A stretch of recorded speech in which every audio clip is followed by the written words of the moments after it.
Good morning friends, welcome to my channel Anokhi Mohabbat और आप देख रहे हैं अनकंडीशनल लव। लास्ट पार्ट में हमने देखा था कि जो हमारी जिया रहती है वो कन्फेस कर देती है सबके सामने कि वो रश्मि से प्यार करती है।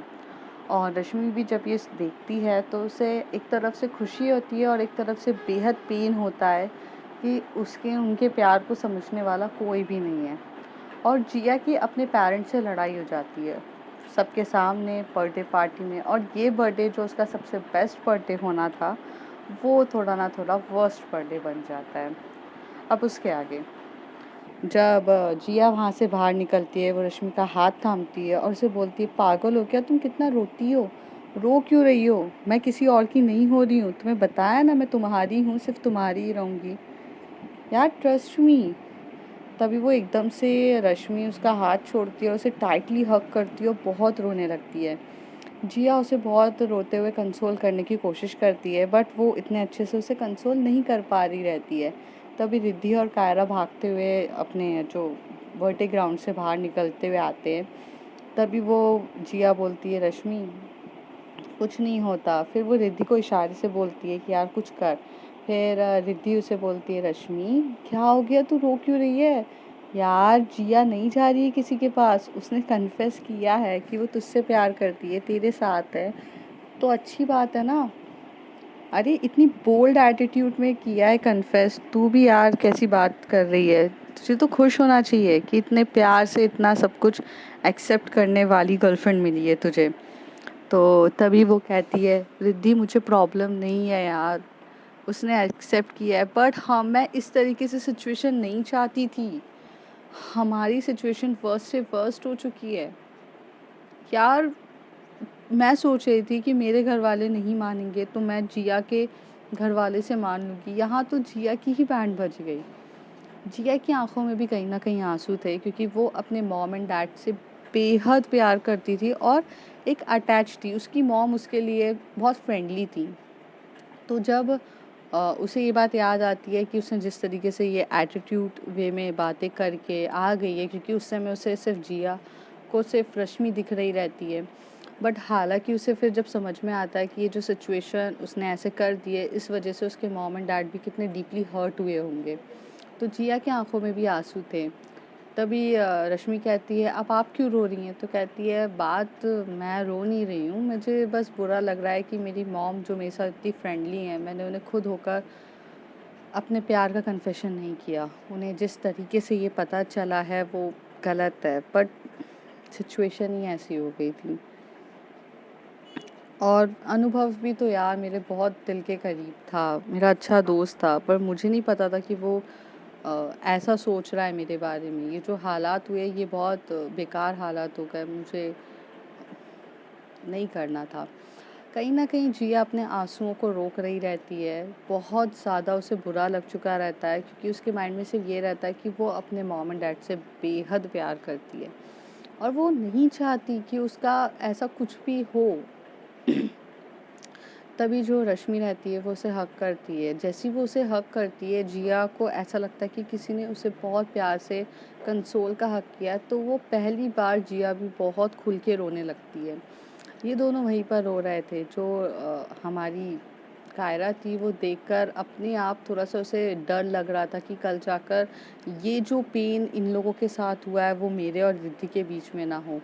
तो इसलिए ना वो डर के मारे रिद्धि का बहुत टाइटली हाथ पकड़ लेती है और उसे बहुत पकड़े जा रही रहती है। रिद्धि जब साइड में होकर देखती है कायरा की तरफ तो उसे समझ में आ जाता है कि कायरा डर रही है। तो वो कायरा को प्रॉपर्ली अपने शोल्डर्स मतलब अपना जो हाथ है उसके शोल्डर पे रख के उसे साइड से हग करते हुए कहती है, डोंट वरी, हमारे साथ ऐसा नहीं होगा। तभी कायरा एकदम शॉकिंग से रिद्धि की तरफ देखती है और कहती है, आपको कैसे पता मैं ये सोच रही हूँ? तो कहती है, बच्चा मैं आपको बहुत अच्छे से जानती हूँ, आपकी फीलिंग्स ये सब समझ सकती हूँ, मुझे समझ में आ रहा है कि आपको क्या फ़ील हो रहा है। जिस तरीके से आप मुझे हग करते हो, सारे इमोशंस, सारे फीलिंग्स मैं आपके प्रति समझती हूँ, तो मुझे पता है कि आप क्या फ़ील कर रहे हो। डोंट वरी, मैं आपका ख्याल बहुत अच्छे से रखूँगी। तो वो कहती है, हाँ तो रश्मि और जिया जब रोते हैं थोड़ा 10 से 15 मिनट दोनों एक दूसरे को हक करके रोते, फिर कंसोल करते हैं एक दूसरे को। फिर जिया कहती है कि यार मेरा बर्थडे तो बहुत अच्छे से बन गया यार, मैंने तो सोचा भी नहीं था ऐसे बनेगा मेरा बर्थडे। तभी जिया कहती है गलती तो मेरी है ना, मुझे मुझे आपको सब कुछ पहले ही बता देना चाहिए था, तो आप घर पे जाकर पहले ही बात कर लेते अपनी मम्मी से और फिर ये इंगेजमेंट वाली बात नहीं होती। तभी जिया कहती है हाँ ठीक है ना यार, तुम्हें जो ठीक लगा तुमने किया, मेरे मॉम डैड की भी गलती है, मेरी भी गलती है, उन्हें मुझे पहले बताना चाहिए था ऐसे सबके सामने कन्फेस करने से पहले। अब हो गया जो होना था, अब इतना टेंशन मत लो। या तो कायरा तभी बोलती है आप लोग बहुत स्ट्रांग हो, आप तो मतलब कितने अच्छे से हैंडल कर लेते हो। तभी जिया और रश्मि उसी तरफ देख के बोलते क्या हैंडल कर लेते हैं, हमसे कुछ हैंडल ही नहीं हुआ है अभी तक, अभी तो हमारी बैंड बजना बाकी है। रश्मि जो होती है वो कहती है कि मैं आज घर नहीं जाना चाहती हूँ, मुझे जिया के साथ ही रहना है। तो रिद्धि कहती है हाँ, और जिया कहती है अरे रश्मि घर जाओ, आप आपको पता है ना आपके मॉम डैड आपका वेट कर रहे होंगे, आप जाओ। और वैसे भी मेरे घर का तो आता पता है नहीं, जो कारनामे मैं बाहर करके आई हूँ उसके बाद तो मैं अपने घर भी नहीं जा सकती हूँ, पता नहीं आज कहाँ जाऊँगी मैं।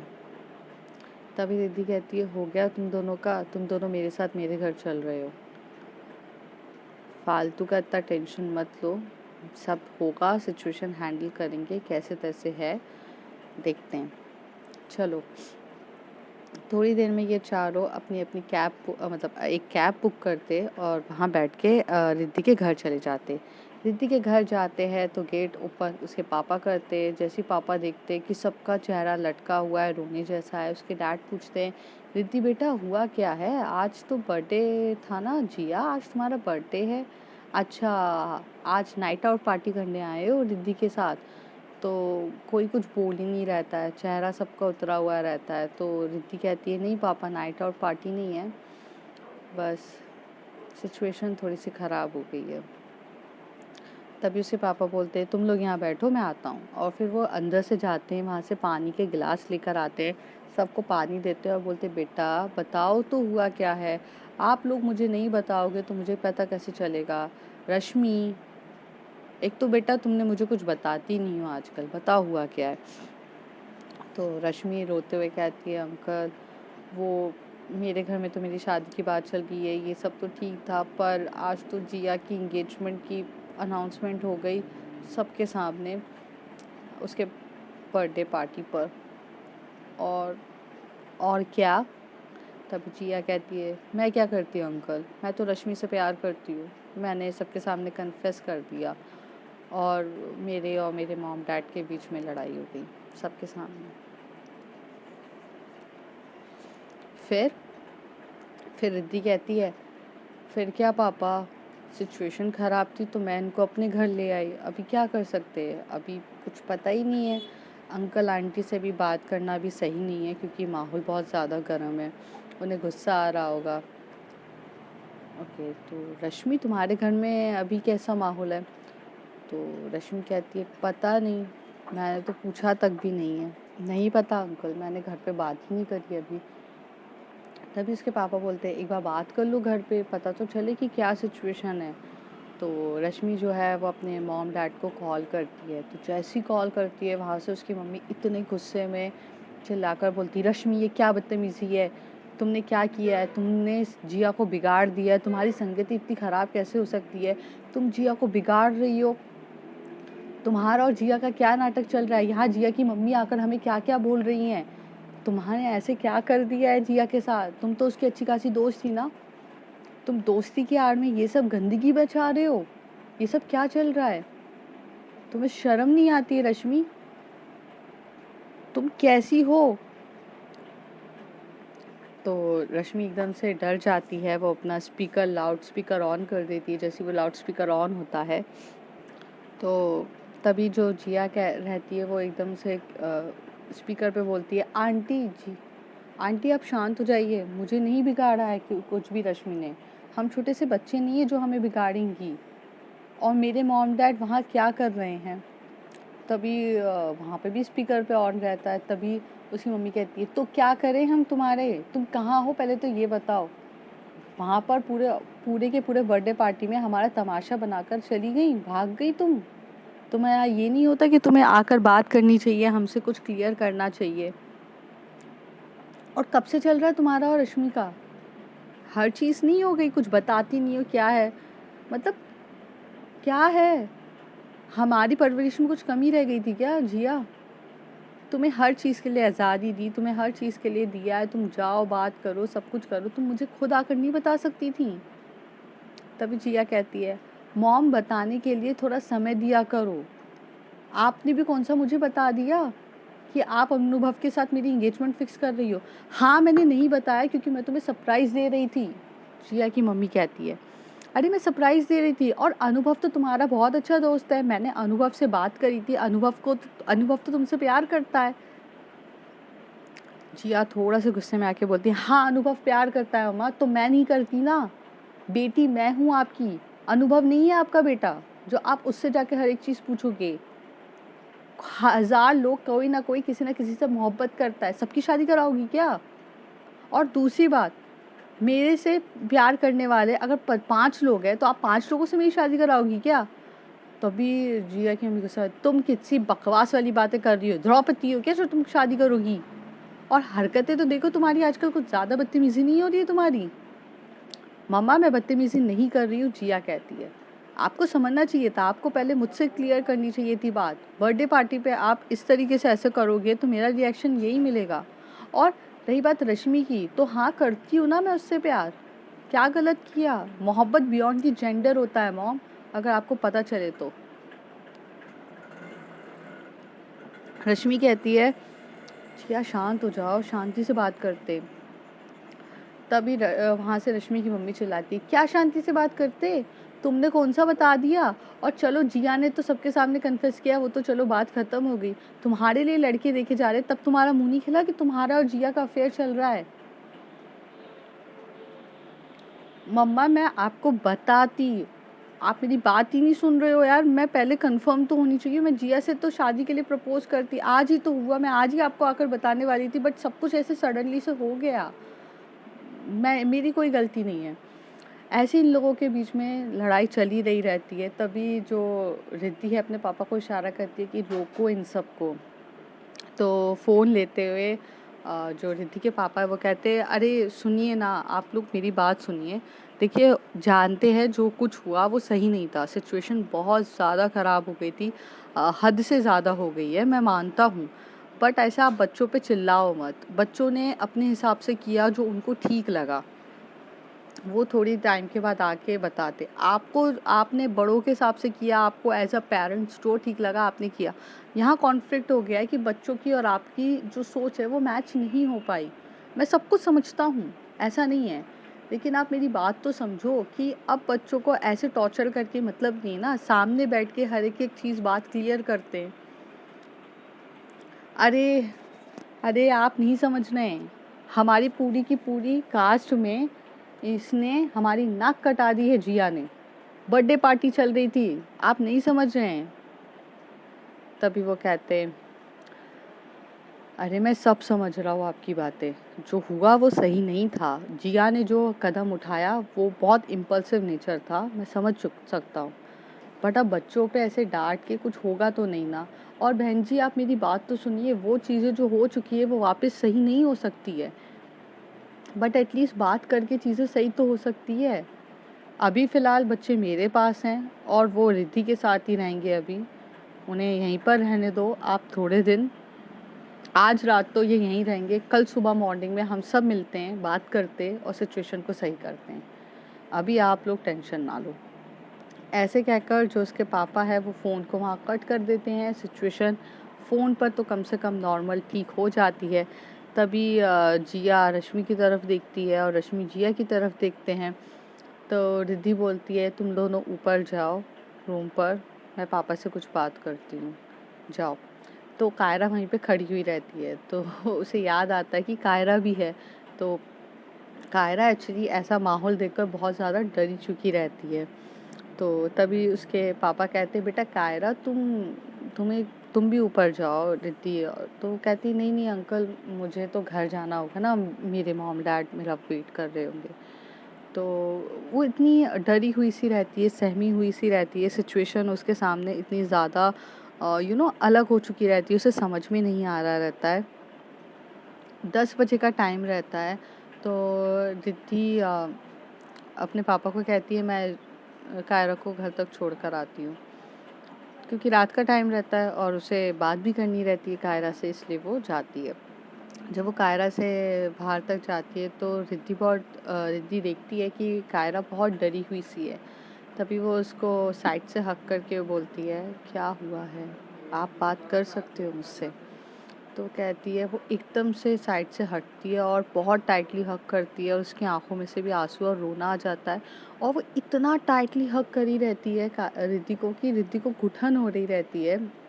मतलब कब आपको कोई टाइटली हक करता है तो आप घुटन फील करते हो, ऐसी घुटन फील कर रही रहती है। बट वो थोड़ा सा दूर होती है और फिर बोलती है, पता है मेरे साथ ऐसा ना हो, हमारे साथ ऐसा ना हो, हमारी लव स्टोरी में इतना पेन मुझे हैंडल नहीं होगा, मैं आपसे दूर नहीं रह सकती हूँ, प्लीज़ रिद्धि कुछ भी करो, मेरी फैमिली को भी मनाओ, बट मुझे आपसे दूर नहीं जाना है। आज मैं समझ सकती हूँ कि रश्मि और जिया की मैम की हालत कैसी होगी।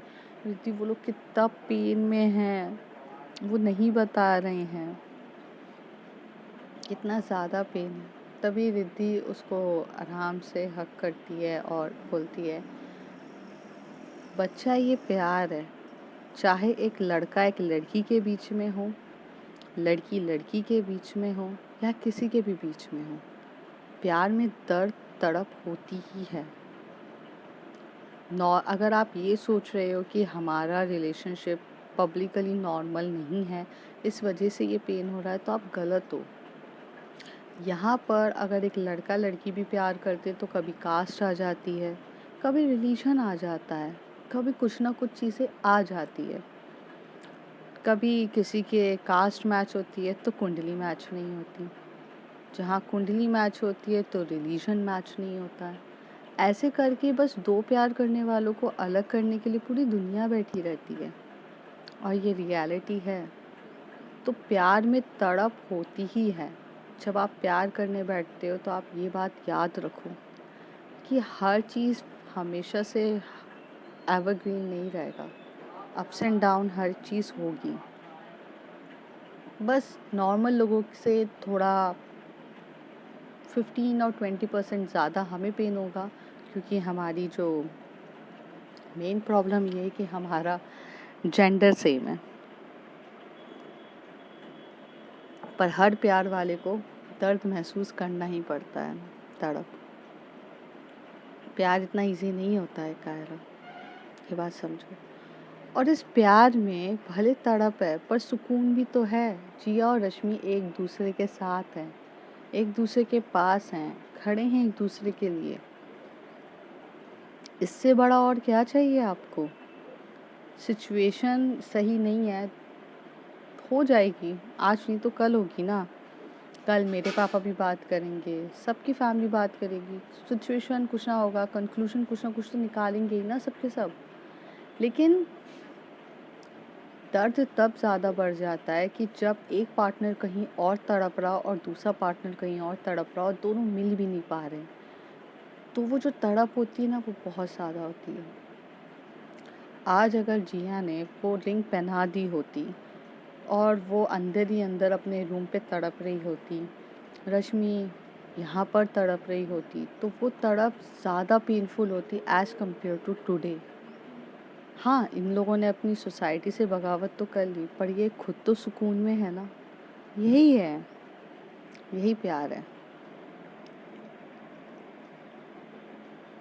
अपने प्यार के लिए स्टैंड लेना ही प्यार है। और रही बात हमारी, मैं आपसे कोई वादा नहीं कर सकती कि हमारे बीच में ऐसी सिचुएशन आए या ना आए, ये तो वक्त ही बताएगा। हम कुछ नहीं कह सकते किसी से, बस सिर्फ इतना जानते हैं कि जब भी ऐसी सिचुएशन आए तो अपनी मोहब्बत के लिए स्टैंड लेना, जैसे आज जिया ने सबके सामने की। फिर ना मुसीबतें थोड़ी आसान हो जाती हैं, इतनी टफ नहीं रहेगी।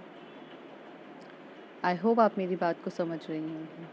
तभी कायरा कहती है हाँ मैं सब कुछ समझ रही हूँ, और ऐसे कह के हक करके चलती है।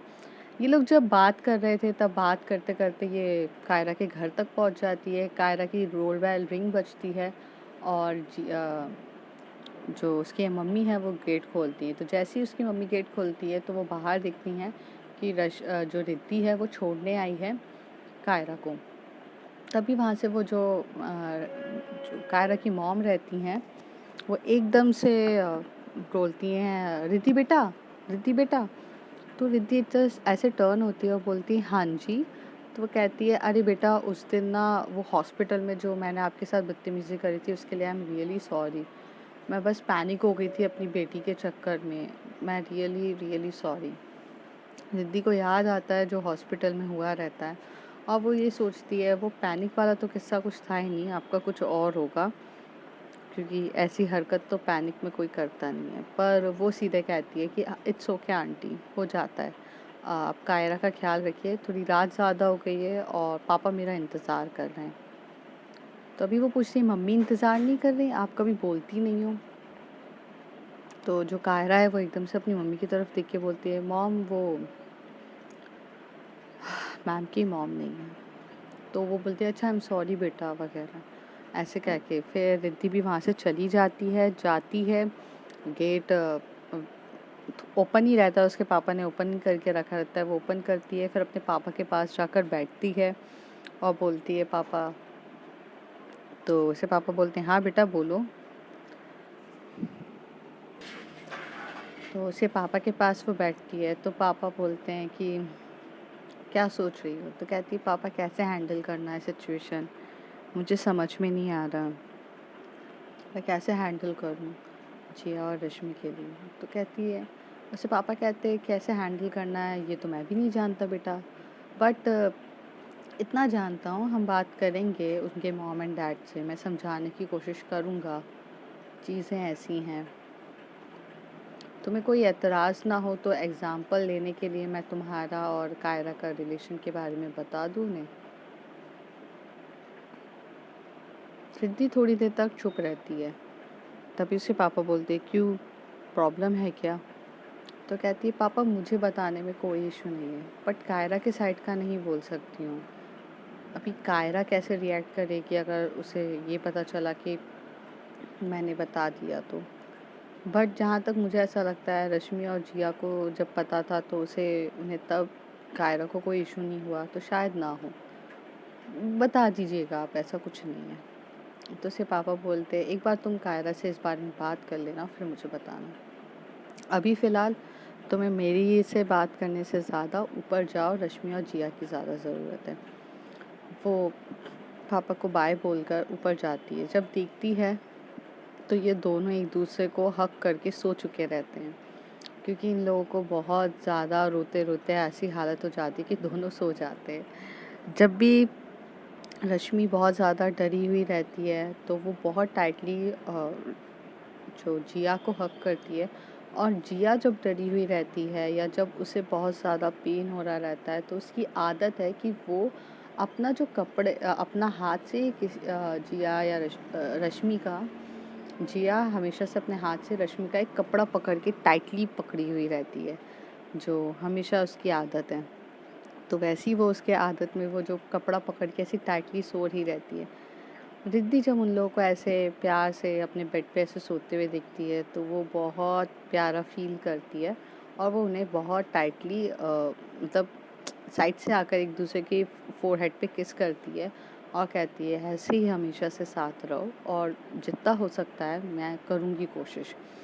जाती है वहाँ पर एक ब्लैंकेट रहता है, ब्लैंकेट लेती है, उन्हें उड़ा देती है और ब्लैंकेट उड़ा के उन्हें आराम से सोने देती है। जिया रश्मि और जब वो ब्लैंकेट अपने ऊपर फील करती है तो वो कहती है रिद्धि, तो रिद्धि कहती हाँ बोल। तो कहती सॉरी यार हम तेरे बेड पे सो गए, तू कहाँ सोएगी। तो वो कहती है पागल सो जा अच्छे से, रश्मि देख जिया कितने प्यार से सो गई है तेरी बाहों में, सोने दे, मैं नेक्स्ट रूम में चली जाऊंगी, डोंट वरी। कहती पक्का। तो कहती हाँ हाँ जा सो जा, डोंट वरी, ऐसा मौका बार बार नहीं मिलता है। तो कहती तो वो जाती है, अपना मोबाइल फ़ोन उठाती है और चली जाती है। तभी उसे कायरा का फ़ोन आता है। कायरा को रात भर नींद नहीं आ रही रहती है, जो इंसिडेंट हुआ रहता है वो उसके माइंड में इतना ज़्यादा चल रहा रहता है। रिद्धि भी ये बात धीरे धीरे समझने लगती है, तो वो उससे वीडियो कॉल पे बहुत देर तक बात करती है, इधर उधर की बातें करती है, सब कुछ सिचुएशन को संभालने की कोशिश करती है। जितना उससे बन सकता था वो हर चीज़ कोशिश कर रही रहती है, और बातों ही करते करते करते वो दोनों भी वीडियो कॉल पर ही सो जाते हैं।